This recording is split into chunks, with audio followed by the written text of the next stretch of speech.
மக்கள் ஜனநாயக நாட்டில் ஒரு மக்கள் போட்ட ஓட்டுக்கு மரியாதை இல்லை அப்படின்னா, இது 2 அரசியல் கட்சிகளும் என்ன அரசியல் கட்சிங்கன்னு எனக்கு ஒன்றும் புரியலை.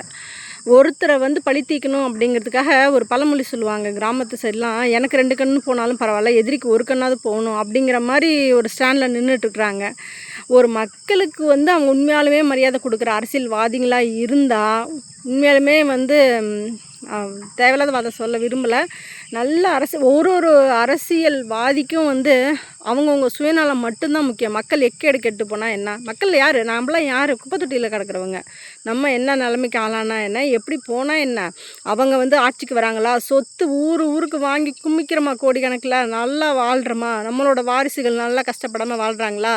தமிழ்நாட்டு மக்கள் அழிஞ்சா என்ன? செத்தா என்ன? இருந்தா என்ன? போனால் என்ன? அவங்க எக்கேடு கெட்டால் நமக்கு என்ன அப்படின்னு நினைக்கிற அரசியல்வாதிங்க வந்து கண்டிப்பாக அதுக்குள்ள தண்டனையை கண்டிப்பாக அனுபவிச்சே தீர்வாங்க. விஜய் சாரோட கர்மா திருப்பி அடிக்கவே செய்யும்.